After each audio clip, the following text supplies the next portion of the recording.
ونفسي بتقوى الله حق تقاته ولا تموتن إلا وأنتم مسلمون. قال الله تعالى في القرآن الكريم: أعوذ بالله من الشيطان الرجيم. يا أيها الذين آمنوا اتقوا الله حق تقاته ولا تموتن إلا وأنتم مسلمون. Jamaah salat subuh Masjid atau Mushola Al-Khair Yayasan Sunnah Center yang dirahmati Allah Azza wa Jalla.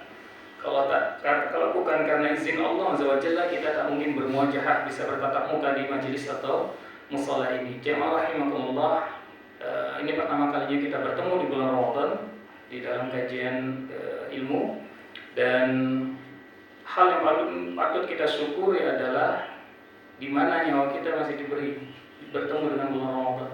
Ya, sebagian saudara-saudara kita sudah mendahului kita bahkan di akhir bulan Sya'ban. Maka tak ada kata ucapan yang paling indah kecuali alhamdulillah kita bisa berjumpa lagi dan bertemu dan bisa saling berkumpul di majelis ilmu di bulan Ramadan ini. Jemaah rahimahullah, pada kesempatan kali ini karena spesial bulan Ramadan, kita akan masuk kepada satu ayat di surah Al-Imran ayat 110. Dimana Allah Azza wa Jalla itu berkalam yang maknanya adalah ya, a'udzubillahi minasyaitonir rajim, kuntum khaira ummah. Ya, kalian wahai umat Islam, ini kata Allah Azza wa Jalla, hai umat Islam, kalian khaira ummah, umat yang terbaik. Umat yang terbaik. Artinya kalau Allah sudah mengklaim umat yang terbaik, yang maha memiliki, menciptakan kita, menyatakan umat yang terbaik, ini adalah sebuah spesial, ya, sebuah titel yang luar biasa bagi umat Islam. Ya, apa kata Allah Azza wa Jalla selanjutnya? Ukhrijat linnas, yang dilahirkan linnas, untuk manusia. Ya, umat yang terbaik untuk manusia, seluruh manusia, tidak hanya untuk orang beriman saja. Ya, lalu Allah lanjutkan, ta'muruna bil ma'ruf. Ini penyebabnya. Ciri khas khairu ummah, ta'muruna bil ma'ruf. Mereka mengajak kepada hal-hal yang ma'ruf. Ya, ma'ruf itu bisa dipahami segala sesuatu kebaikan, baik yang itu bersumber dari Al-Quran dan Sunnah maupun yang menjadi kebiasaan, ya, di tengah masyarakat setempat. Ya. Nah, di sini. Lalu Allah lanjutkan, wa tanhauna 'anil munkar, dan engkau, ya, mencegah kemungkaran. Ya, wa tu'minuna billah, ya, dan beriman kepada Allah Azza wa Jalla. Nah, sampai di sini jamaah rahimahullah Azza wa Jalla, ya, bahwasanya Allah Azza wa Jalla memberikan kita sebuah titel yang spesial. Ya, titel sebagai umat yang terbaik, yang sebelumnya titel itu dimiliki oleh salah satu yang pernah sering, yang beberapa puluhan ayat sudah kita bahas, yaitu Bani Israil. Maka Allah di sana memberikan perumpamaan di akhir-akhir ayat itu, ya, bahwasanya andainya, ya, Bani Israil itu beriman sebagaimana kalian beriman, sebagaimana umat Islam, maka itu tentu lebih baik bagi mereka, kata Allah Azza wa Jalla. Ya, hanya saja sebagian dari mereka, minhumul mu'minun, sebagian dari mereka beriman kepada Allah, kebanyakan daripada mereka adalah fasikun, orang-orang yang fasik, ya, senantiasa melanggar aturan perintah Allah SWT.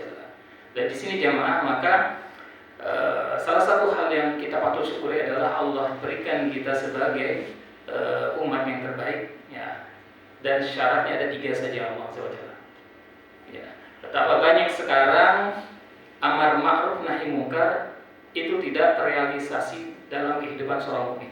Ya, tak perlu jauh-jauh menghancurkan tempat judi, ya, beramai-ramai, tidak. Hanya di sekitar yang pertama, di circle keluarga kita saja. Ya, ibunya berjilbab, anaknya hot pants. Ya, ayahnya dengan celana cingkrang, tapi anak-anaknya jauh dari itu semua. Na'udzubillah min dzaliknya. Ini artinya amar ma'ruf nahi munkar di tengah keluarga masih, ya, belum terlaksana sama sekali. Padahal Allah Azza wa Jalla mengatakan tidak mewajibkan sampai kita sebagaimana sebagian saudara-saudara kita yang menghancurkan tempat-tempat judi, ya, yang menutup rumah makan di saat bulan Ramadan. Tidak seperti harakah-harakah itu. Ya, tapi cukup di tengah keluarga kita saja seorang ayah pemimpinnya menjadi askar dari amar ma'ruf nahi munkar itu sendiri. Ya, maka ini kewajiban. Maka jika sampai seorang ayah atau seorang pemimpin tidak amar ma'ruf nahi munkar di tengah keluarganya, kita itu sudah dipastikan tidak ada. Maka tidak heran kalau di tengah keluarganya, anak-anaknya, istrinya, bahkan pemimpinnya sendiri tidak pada jalan yang garis edar yang Allah kehendaki. Alhamdulillah min dzalik.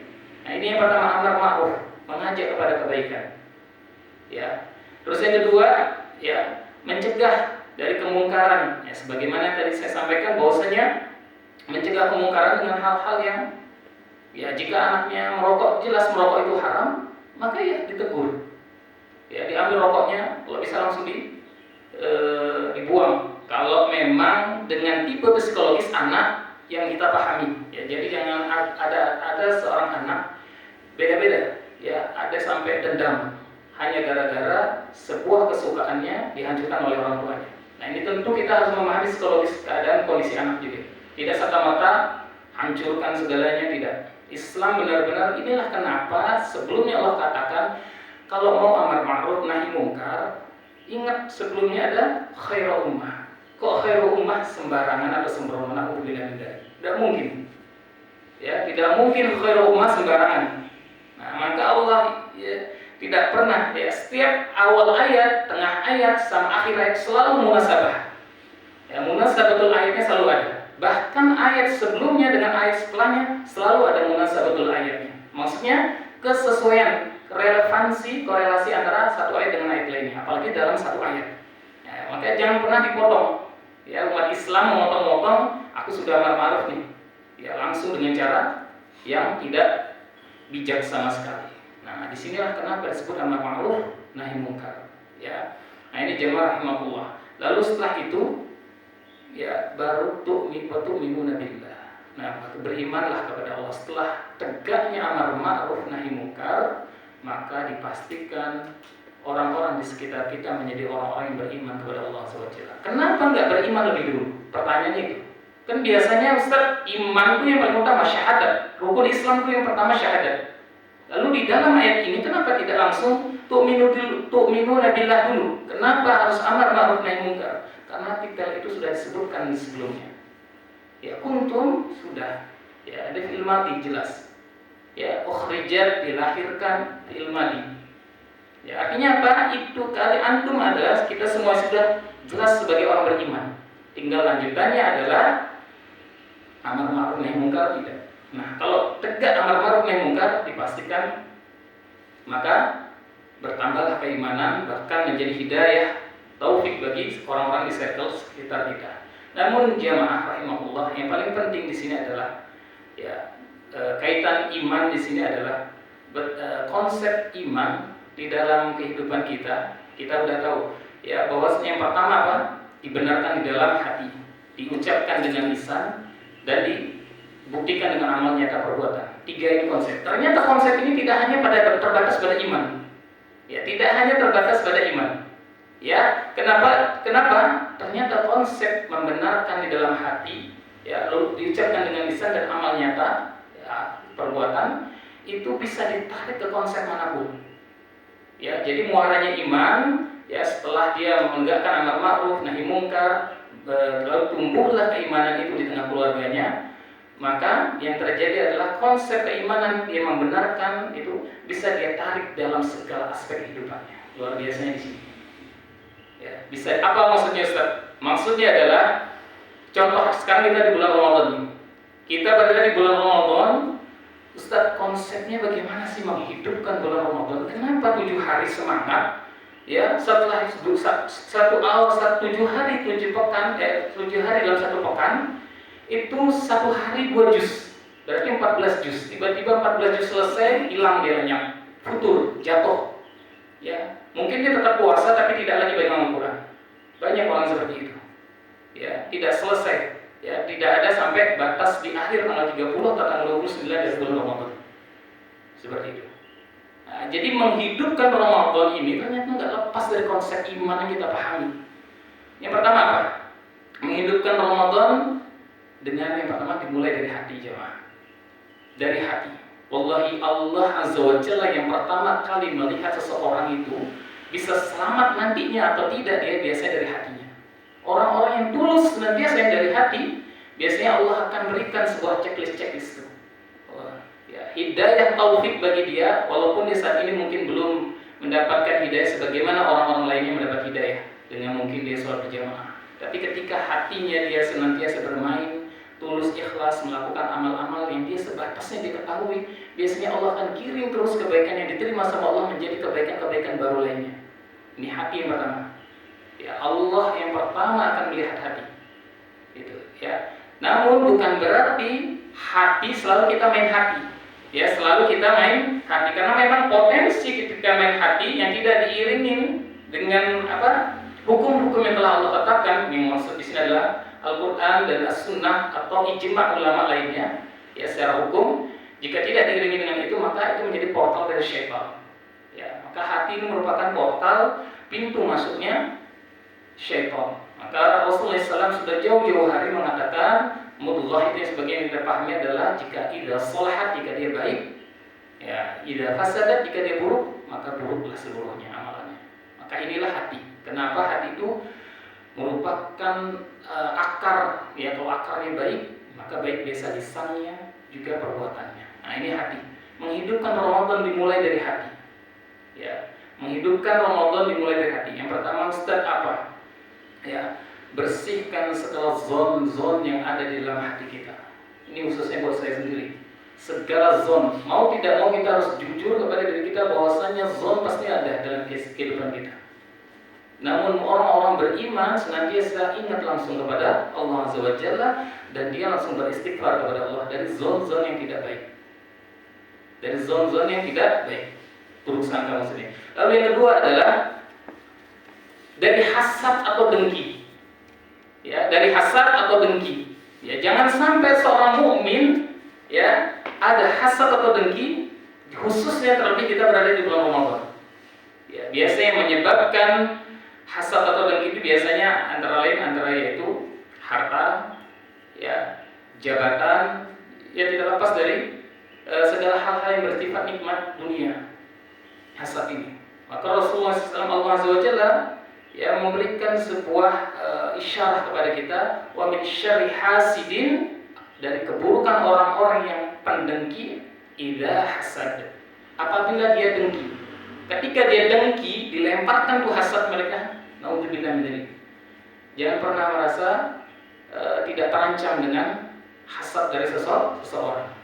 Maka tak lepaslah kita berzikir kepada Allah di mana saja kita berada. Ya, a'udzu bikalimatillahi tammati min syarri ma khalaq. Maka ini zikir-zikir dari orang-orang yang beriman. Ya, jadi hasad, ya, pertama perbaiki hati. Ya, perbaiki hati di bulan Ramadan. Ya, dari zon, dari hasad, dengki dan sebagainya. Nah, yang kedua, ini yang pertama. Yang kedua dari lisan kita. Tentu kehidupan seorang di bulan Ramadan ditentukan dari lisannya berucap. Ya, jelek saja di bulan Ramadan, ya, tanda seorang diterimanya amalnya biasanya akan menghadirkan amalan-amalan baru lainnya. Ya, tanda kebaikan diterima sama Allah Azza wa Jalla itu akan menghadirkan, beberapa ulama salaf mengatakan itu semua. Ya, akan menghadirkan kebaikan-kebaikan baru lainnya. Nah, ketika lisan kita tidak baik di bulan Ramadan, itu menjadi potensi pintu.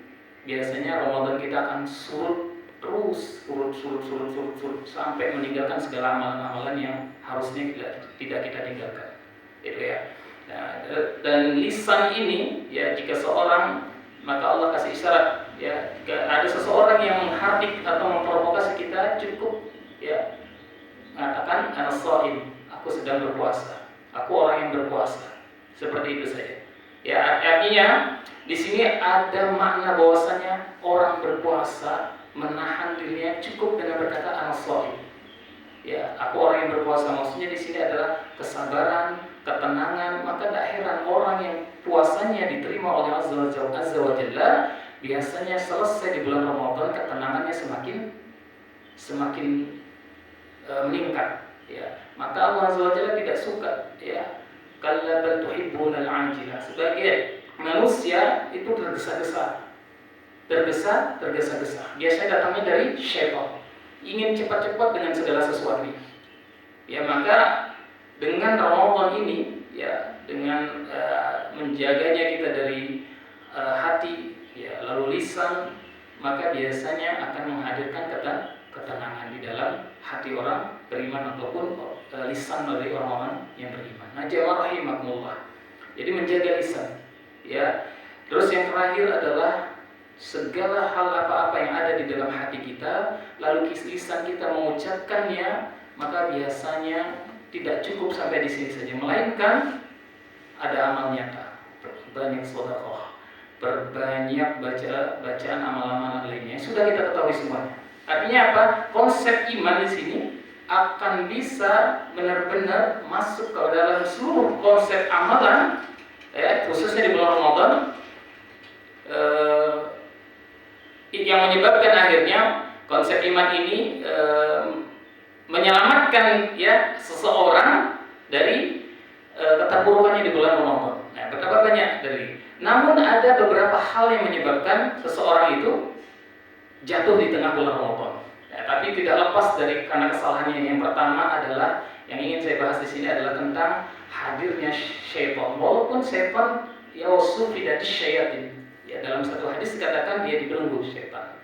Namun dalam beberapa tafsiran para ulama, tidak semua syaitan di dalam keadaan dibelenggu sebagaimana karena setan tetap bisa membisikkan walaupun dia dibelenggu. Ya, tangan kaki mungkin beberapa ulama salah mengatakan dibelenggu, tetapi lisannya mereka tetap bisa membisikkan. Itu sebab kenapa di dalam bulan Ramadan masih ada kemaksiatan menurut para ulama. Boleh dicari tentang pendapat mereka ini. Dan salah satunya adalah dalam Niqayatul Insan, ya, dijelaskan bahwasanya cara yang pertama dari iblis atau syaitan itu adalah menghalang-halangi manusia dari kebenaran. Ya, menghalang-halangi manusia dari kebenaran. Kata Allah Azza wa Jalla, jadi setelah setan berjanji kepada dirinya sendiri bahwa dia akan menyesatkan, ya, setiap orang yang beriman kepada Allah dan memalingkan dari ajaran Allah, maka Allah Azza wa Jalla memberi isyarat kepada manusia. Apa kata Allah Azza wa Jalla? Qala fa bima aghwaytani la aqudanna lahum siratal mustaqim. Apa kata Allah? Ya, karena engkau telah menghukum saya tersesat, ya, bima aghwaytani, maka sungguh saya benar akan menghalang-halangi mereka, la aqudanna lahum, menghalang-halangi mereka sungguh, ya, siratal dari jalanmu yang lurus, ya, betul, siratal mustaqim. Ya, lalu thumma latiyannahum min baini aydihim wa min khalfihim wa an aymanihim. Ya, kemudian saya akan mendatangi mereka, kata Allah, kata iblis di sini, dari muka dan dari belakang. Ya, aymanihim wa an sama'ilihim, dari kanan maupun dari kiri. Ya, wala tajidu aktsarahum syakirin, dan kebanyakan mereka tidak akan mendapati kebanyakan dari mereka bersyukur. Jadi kunci dari bebasnya manusia dari iblis atau bisikan syaitan adalah bersyukur kepada Allah. Maka abadan syakuron, hamba-hamba Allah yang bersyukur inilah yang nantinya akan selamat dari segala bisikan-bisikan syaitan. Ya. Nah, ini yang pertama, mereka menghalang-halangi dari kebenaran. Lalu selanjutnya, cara mereka yang selanjutnya adalah menyesatkan manusia secara bertahap. Apa kata Allah Azza wa Jalla? Ya ayyuhalladzina amanu la tattabi'u khutuwatis syaitan. Ya, wa may yattabi' khutuwatis syaitan fa innahu ya'muru bil fahsya wal munkar. Kata Allah Azza wa Jalla, barang siapa mengikuti langkah-langkah syaitan, jangan kalian ikuti langkah-langkah syaitan. Jadi tadarruj, mereka memiliki tadarruj sebagaimana kita memiliki tadarruj dalam pendidikan. Ya, bayangkan kalau ada suatu orang yang memiliki pengalaman 50 tahun dalam bidang tertentu, maka biasanya diekspor di dalam bidang itu. Jangankan 50, 20 tahun saja. Ya, bayangkan iblis sudah sekian lama dari Nabi Adam, ya, sampai sekarang berapa ribu tahun antara iblis dalam menyesatkan manusia. Dari sejak Nabi Adam sampai sekarang, dengan kehidupannya yang kekal sampai kiamat. Berarti artinya tidak akan lepas seorang mukmin manusia dari segala tipu muslihat atau talbis dari iblis itu sendiri. Ya, tidak akan lepas. Ya, maka Allah SWT memberikan isyarat dalam arti bahwasanya jangan engkau ikuti langkah-langkah tadarut tahapan-tahapan dari iblis itu. Ya, dimulai dari pertemuan yang tidak kenal langsung menjadi kenal, senyuman dan akhirnya bertemu dan terjadi naudzubillah menjadi contoh dari hal itu. Ya, dari perbuatan langkah-langkah syaitan. Dan masih banyak lain lagi.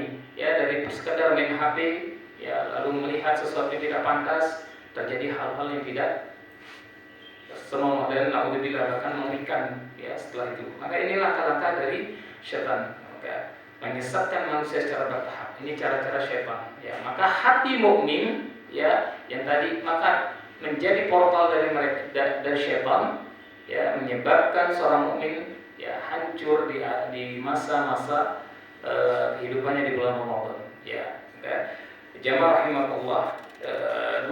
Dua tadi cara-cara syaitan tadi merupakan menghalang-halangi dari kebenaran, yang menyesatkan manusia secara bertahap, ya. Dan kata Syekh Wahid Al-Sulaiman selanjutnya adalah menamakan ketaatan dengan nama-nama yang tidak disukai. Bayangkan orang berjenggot, ya, disebut teroris.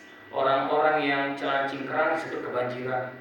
Ya, wanita yang berhijab, berjilbab disebut ketinggalan. Yang wanita yang ada di rumah saja disebut ketinggalan zaman. Pokoknya disebut segala hal-hal yang batil, yang buruk terkait dengan namanya yang taat kepada Allah SWT.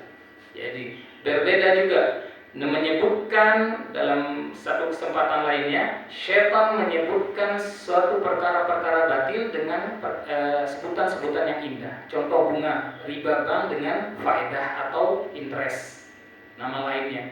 Ya. Terus bagaimana seorang penyanyi wanita dengan desahannya disebut sebagai artis, seniman.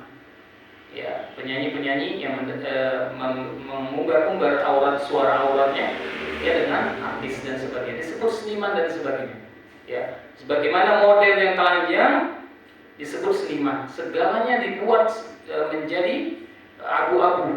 Udah, ya, jelas yang menjadi abu-abu. Perkara-perkara yang abu-abu dikatakan sebagai perkara yang dibolehkan. Naudzubillah min dzalik.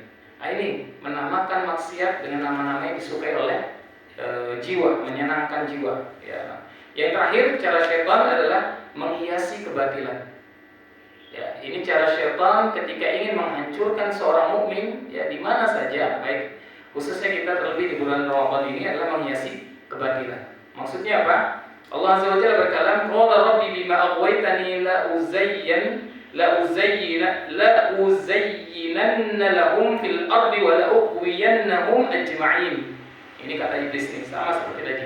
Ya Rabbku, ya Tuhanku, karena Engkau telah memutuskan bahwa aku sesat, ya, la uzayyannana, ya, dan aku pasti akan menjadikan mereka memandang baik, ya, fil ard, ya, apa-apa yang ada di muka bumi.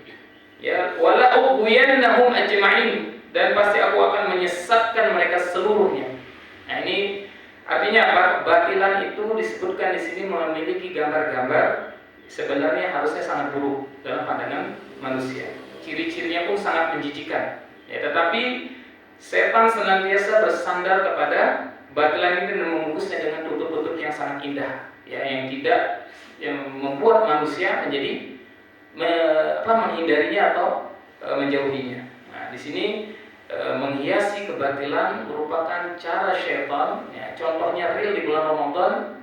Ya, apa contohnya? Contohnya yang menghiasi kebatilan adalah, ya, menonton di YouTube hal-hal yang mungkin itu terdengar sebuah nasyid, ya, atau salawat, tapi akhirnya di dalamnya ada kita lihat seorang wanita yang tabarruj, ya, dengan suaranya. Nah, naudzubillah min dzalik. Dari sini akhirnya setiap lelaki berbeda. Ada yang cukup hanya melihat saja langsung. Ada yang cukup perlu hanya untuk dengan ini baru seperti itu. Naudzubillah min dzalik. Tapi artinya di sini apa? Pokoknya menghiasi segala kebatilan dengan tampak-tampak yang kelihatannya indah. Bahkan diselimuti oleh lagu-lagu yang berbahasa Arab, ya, atau lagu-lagu Arab yang penyanyinya sama sekali tidak ada hijabnya. hanya kedengaran dia lagu Arab, namun dipakai atau kita dengarkan atau kita tonton di mana wanitanya tidak berhijab sama sekali. Naudzubillah min dzalik. Maka inilah dihiasi semua kebatilan-kebatilan di bulan Ramadan ini. Maka hanya beruntunglah orang-orang yang senantiasa menjaga Ramadannya dengan perkara-perkara yang dia menjauhi dari hal-hal yang sifatnya batil. Nah, jemaah rahimahullah, dari sini 5 cara syaitan ini yang akan menghancurkan bagaimana keadaan iman dari seorang hamba-hamba Allah. Ya, setelah dia kuat, hebat, ya, menjadi khairul umat yang terbaik, yang dimana ta'muruna bil ma'ruf wa tanhauna 'anil munkar, mencegah kemungkaran. Namun sayangnya, ya, wa tu'minuna billah, keimanannya kepada Allah Azza wa Jalla dihancurkan oleh dirinya sendiri. Ya, maka hilanglah gelar atau titel khairul ummah. Ya, dimulai lalu Ustaz, apa kaitannya ya dengan Ramadan saat ini? Kaitannya adalah momentum seorang mukmin bukan lagi di tahun baru Muharram, tahun baru Hijriah atau tahun baru Masehi atau tahun baru lainnya. Biasanya orang di tahun baru Masehi itu saya sangat lihat betapa status-status yang membuat resolusi diri. Padahal momentum resolusi diri yang sejatinya bagi seorang mukmin itu ada di bulan Ramadan. Bagaimana? Apa maksudnya? Apa dalilnya? Dalilnya adalah adanya malam Lailatul Qadar. Bayangkan, ya, Allah Azza wa Jalla jadikan satu malam di bulan Ramadan itu menjadi sebuah titik tolak yang menyebabkan seorang yang dulunya mungkin penuh dengan hinaan, langsung tiba-tiba dia mendapatkan 1000 bulan yang dianggapnya dia telah beramal dengan 1000 bulan itu. Ya, artinya ini Ramadan adalah tempat resolusi dari seorang mukmin, bukan lagi di tahun baru. Tapi apakah nggak boleh? Boleh aja, selama tidak mengkhususkan tahun baru untuk resolusi diri. Ya, membuat resolusi kehidupan, resolusi boleh saja selama tidak mengkhususkan di bulan 1 tanggal 1 Januari, malam tahun barunya. Di tahun baru maka aku harus punya lebih semangat lagi. Nah, kalau setiap mengkhususkan maka ini termasuk sebuah kebatilan. Mengkhususkan setiap malam tahun baru resolusi diri. Dia lupa pada momentum resolusi diri ada di bulan Ramadan. Maka jika seorang mukmin ya tidak menjaga Ramadannya dan malah asyik dengan yang perkara-perkara yang menghancurkannya dari titel khairul ummah, maka naudzubillah min dzalik. Maka inilah yang menyebabkan dia tidak bisa mampu istiqomah sampai akhir bulan Ramadan.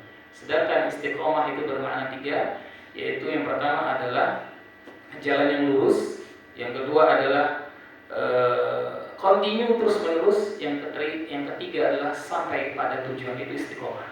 Jalan lurus, continue sampai pada tujuan. Yang maksudnya sampai pada tujuan di sini adalah akhirnya husnul khatimah. Dan ini dambaan setiap mukmin. Ya, maka setiap mukmin tidak mungkin yang kuat berjamaah sholatnya, kuat bacaan Al-Qur'annya, atau kuat sedekahnya tidak mungkin ingin akhirnya dengan su'ul khatimah. Maka kadang-kadang ya seorang mukmin yang harapannya tinggi ya, tapi ternyata pada Allah takdirkan dia kepada su'ul khatimah. Ya, sebagaimana dalam hadis katakan ya, sampai para sahabat bertanya, kalau begitu kita serahkan segala urusannya wahai Rasulullah kepada takdir. Ketika sahabat bertanya itu, la, beramallah kalian. Ya, tetapi beramallah kalian. Karena apa? Seseorang akan dimudahkan sesuai dengan amalannya. Maksudnya Rasulullah SAW mendisklaim sebelum tentang bahwa setiap orang, ada orang yang beramal amalan ahli surga namun akhirnya dia menjadi ahli neraka. Ada orang yang amalannya hidupnya selama itu ahli neraka namun akhirnya ahli surga. Tapi itu didisklaim semuanya, langsung diklarifikasi oleh Rasulullah SAW. Ketika sahabat bertanya, kalau mereka bertanya, jadi Rasulullah, kalau itu kami serahkan segala amalan kami kepada takdir. Rasulullah, beramallah kalian. Seseorang akan dimudahkan menuju surga sesuai dengan amalan-amalannya. Artinya apa?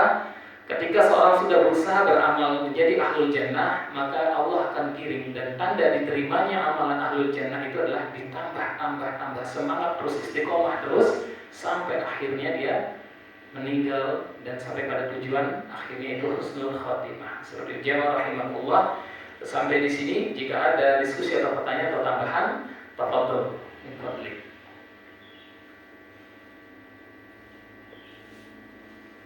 Ada pertanyaan? Iya, iya. Ada tambahan mungkin dari Pak Rum. Silakan. Mungkin Ustaz tadi apa yang disampaikan oleh Allah memang sangat-sangat benar ya untuk keluarga sendiri. Kita disuruh menjaga kita dan keluarga kita dari api neraka. Itu sangat benar, itu tugas dan fungsi kita ya. Nah, tapi apa yang disampaikan Ustaz tadi mungkin kalau kita bisa lebih dari itu, mungkin lebih bagus ya Ustaz ya. Seperti disampaikan seperti itu. Kalau Ustaz, yang penting diri kita sendiri. Nah, ini kalau dilihat dari dimaklumi atau gimana orang-orang yang kurang dalam pemahaman, sudah kalau gitu itu aja yang penting tugas saya, tidak usah saya macam-macam. Kita bukan membenarkan seperti FPI itu, itu kan tidak bil hikmah ya, tidak bil hikmah ya, bisa ya, tapi mungkin langsung ke itu udah tugas polisi lah, itu bukan tugas kita lagi sebagai masyarakat ya. Tugas kita ya selain keluarga kita mungkin yang lain, karena kalau dibatasi dengan keluarga kita, kasihan tetangga apa gitu kan. Nah, itu takutnya seperti begitu kalau disampaikan. Ya, maksudnya ini penegasan ya. Penegasan maksudnya ya sesuai dengan ruh yang saya sampaikan, bahwasanya ketika artinya minimal kalau memang tidak mampu ya, sebagaimana hadis-hadis Rasulullah SAW terkait itu, maka seorang mukmin, seorang pemimpin dari keluarga itu melakukan amar ma'ruf nahi munkar di tengah keluarganya. Kalau memang tidak mampu, kan ada beberapa orang yang dia tidak enakan, ya minimal dia tidak dipaksa dia untuk kepada orang lain, maka kepada keluarganya seperti itu, ya untuk amar ma'ruf. Namun bukan berarti terus kita berlepas diri kepada ketika tetangga atau teman-teman kita bermaksiat di depan kita. Contoh ada yang merokok, ya terus kita mengajak diskusi terkait rokok. Nah, ini termasuk amar ma'ruf, ini termasuk nahi munkar. Sudah mengajak amar ma'ruf untuk dia meninggalkan rokok dan juga mencegah supaya dia melakukan itu lagi untuk di hari-hari berikutnya. Nah, ini amar ma'ruf nahi munkar, mencegah dengan mengajaknya diskusi. Kita diskusi terkait rokok. Ya rokok bagaimana akhirnya kita katakan bahwa rokok itu haram. Ya dengan segala sebab-sebab yang menyebabkan seorang menjadi berpenyakit, ya naudzubillah min dzalik seperti itu. Nah, ini salah satu contoh, ya artinya bahwasanya bukan berarti hanya untuk keluarga kita manfaat itu, ya ini terima kasih tambahannya. Tapi yang saya maksud di sini adalah ketika tidak mampu ya untuk keluar, maka silahkan di tengah keluarga kita, itu yang paling utama. Apalagi ku anfusakum wa ahlikum nar, yang difokuskan oleh Allah Azza wa Jalla, jaga dirimu, ya ibda binafsik, jaga dirimu, mulai dari dirimu dari api neraka, lalu dan juga ahlimu, keluarga-keluargamu. Nah, setelah itu Allah Azza wa Jalla juga tidak sampai pada di sana saja, ya. Di sini pun di ayat yang tadi kuntum khairu ummah itu adalah umum sekali. Jadi untuk siapa saja. Ya, kita mencegah segala kemungkaran dan mengajak kepada ma'ruf, hal-hal yang ma'ruf. Nah, di sini. Terima kasih Pak Rum tambahan penegasannya. Ada lagi mungkin tambahan dari silakan. Assalamualaikum warahmatullahi wabarakatuh. Waalaikumsalam warahmatullahi wabarakatuh. Kalau ini kebalik kan, kita mau dakwah keluar, apakah keluarga sendiri harus baik? Kalau belum baik jangan menyampaikan ke lain, itu satu. Kedua, ini sebenarnya saya ini sayang sama teman-teman grup kita itu masalah rokok tadi. Iya. Itu kadang-kadang sampai memang pakai dalil yang bahkan membolehkan. Terus ada juga, kalau saya sih simpelnya kalau masalah rokok itu apapun hukumnya, ada ulama dua itu berbeda pendapat. Tapi kalau hukumnya itu antara makruh dan haram, sebaiknya ditinggalkan. Padahal itu kan alasan yang simpel. Besok kalau di akhirat, kalau yang punya pendapat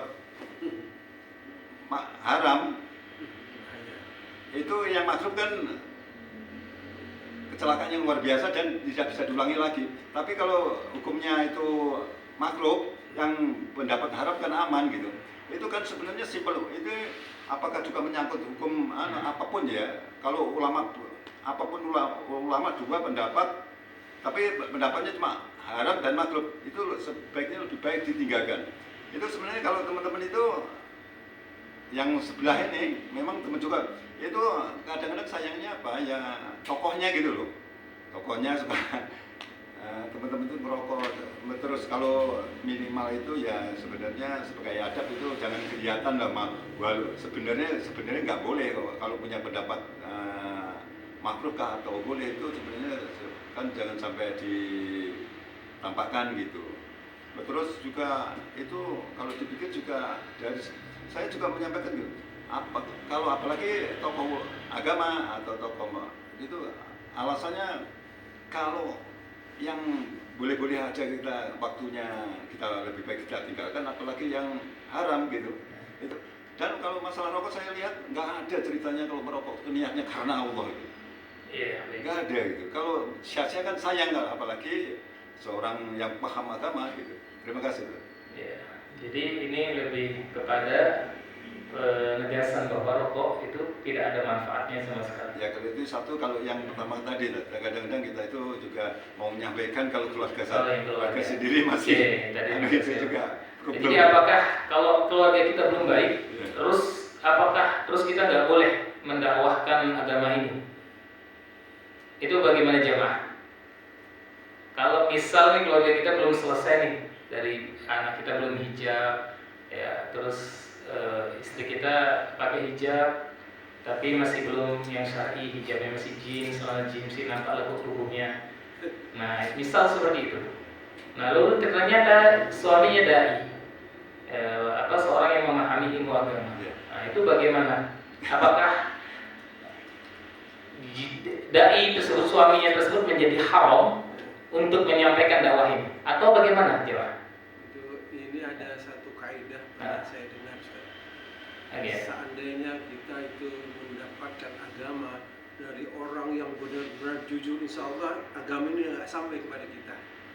Insya Allah agama ini nggak akan sampai kepada kita. Kalau kita mengharapkan agama itu dari orang yang paling jujur, yang paling soleh, yang paling bagus keluarganya, nggak sampai kepada kita. Karena banyak orang yang menyampaikan dia pun belum bagus, tapi disampaikan kita dapat. Dia padahal dia belum bagus. Perkataan ulama salaf, ya ini kaidah atau perkataan dari ulama salaf. Ya, kalau memang seandainya para ulama salaf pun menyadari ini, kalaupun seandainya seseorang dikarenakan dia memiliki kekurangan lalu dia tidak boleh berdakwah, maka tak ada orang yang bisa menyampaikan dakwah ini. Maksudnya itu. Jadi jadi para ulama orang-orang terdahulu itu ingin menegaskan bahwasannya bukan berarti kita tidak menyampaikan kebenaran ketika di circle atau lingkungan keluarga kita masih belum menerima kebenaran itu sendiri. Artinya tetap menyampaikan dakwah-dakwah, dan disinilah mental seorang pendakwah bahwasannya pastinya dia akan kena cibiran. Karena tentu dengan berbagai macam manusia dia akan isi keluarganya aja belum benar lalu dia menyampaikan ke orang lain. Akan pasti dari sini ujiannya menjadi seorang dai yang dimana dia belum selesai urusannya dengan internalnya sendiri. Dan bukan berarti juga seorang dai ketika dai itu secara personal juga masih banyak kekurangan, misal masih ternyata nggak sesuai dengan omongannya, tetapi dia ternyata masih artinya dia aktif terus update terus terkait masalah kebaikan, tetapi ternyata dia masih tidak sholat berjamaah misal, jarang sholat duha, jarang baca Quran, misal seperti itu. Maka bukan berarti juga dai tersebut untuk tidak semangat menyampaikan kebaikan-kebaikan, misal seperti itu. Tapi hampir tidak ada, hampir mustahil kayaknya seorang dai terus dia meninggalkan amalan-amalan, apalagi dia menyampaikan sebagaimana kata Allah, kabura maqtan, sungguh benci di sisi kebencian Allah, benci seseorang yang dia bisa mengatakan tapi dia tidak mengerjakannya. Nah, kaidah-kaidah seperti ini yang ada di Al-Quran maupun di Sunnah maupun para ijma para ulama-ulama yang terdahulu maupun yang sekarang mengatakan bahwasannya segala hal sesuatunya yang ditentukan dengan Al-Quran dan Sunnah dan kesepakatan para ulama biasanya akan menghadirkan hal-hal yang sifatnya keberkahan dalam kehidupan, baik dari seorang dai itu sendiri maupun kepada masyarakat menjadi mad'unya, seperti itu. Jadi terima kasih tadi tambahannya dari Pak Rum, dan juga pertanyaan dari Pak Parman bahwasannya apakah karena tadi keluarga kita belum baik, apakah kita tidak bisa berdakwah? Nah, Nah, seperti itu. Dan jawabannya kita sudah sepakat semua di sini bahwasannya itu tidak menghalangi kita untuk berdakwah. Ya, jelas. Quran ada lagi mungkin diskusi dari bapak-bapak? Ya Ustaz. Iya. Saya setuju dengan pendapat Pak Rom juga. Karena saya berpikir juga nabi-nabi yang sebelumnya, nabi-nabi ya, Subhanallah. sebelum Rasulullah juga kan punya problem rumah tangga juga. Masya Allah. Ada yang istrinya durhaka, ada yang durhaka, kan tetap juga berdakwah ya. Artinya benar sekali. Walaupun sebenarnya kita belum settle di rumah tangga kita, bukan berarti kita tidak boleh menyampaikan kebaikan pada orang lain kan. Tapi pada prinsipnya kita sudah memperingatkan keluarga kita terlebih dahulu sih. Ya, artinya ini yang dimiliki oleh para nabi, benar sekali. Nabi Nuh, Nabi Lut, ya, termasuk Asiyah, seorang wanita salihah, ya. Bahwasanya walaupun bagaimana suaminya kejamnya jahatnya, tetap dia menyampaikan, mempertahankan keimanannya. Begitu juga Nabi Lut, ya, dengan istrinya yang kadang agak-agak tidak mendengarkan omongannya sehingga akhirnya terkena dari azab Allah itu sendiri. Begitu juga Nabi Nuh, ya, istri dan anaknya Kan'an sebagian tidak selamat, ya, karena mendurhakai. Dan bayangkan Nabi Nuh khususnya 950 tahun, ya, di dalam disebutkan dalam Al-Quran itu tentang dakwahnya, dan hanya beberapa saja yang menerima dari keluarganya, ya, dan ajaran dari Nabi Nuh itu sendiri, ya, termasuk Yafis, Ham dan Sam anaknya, seperti itu, ya. Terima kasih tambahannya, Masya Allah, ya. Jadi bukan berarti, ya, seorang yang memiliki segala sesuatunya belum settle, ya, belum pas, ya, di tengah keluarganya, belum ideal gitu, maka bukan berarti dia tidak menyampaikan risalah-risalah yang disampaikan oleh Rasulullah SAW terkait amar ma'ruf nahi munkar. Nah, bahwa inilah ciri dari seorang mukmin.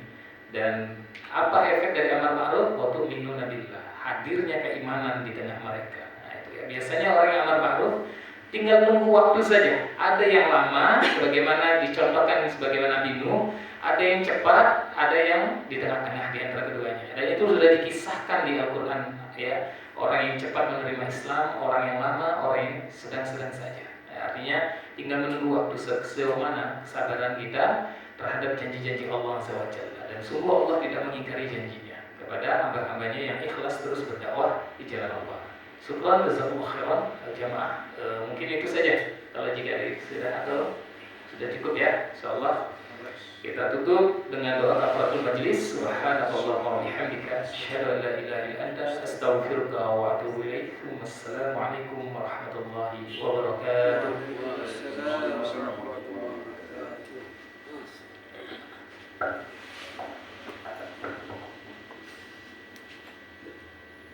Masya Allah, Nabi Nuh ini. Jalankan tugas negara dulu. Iya, betul. Keren. Belum ada.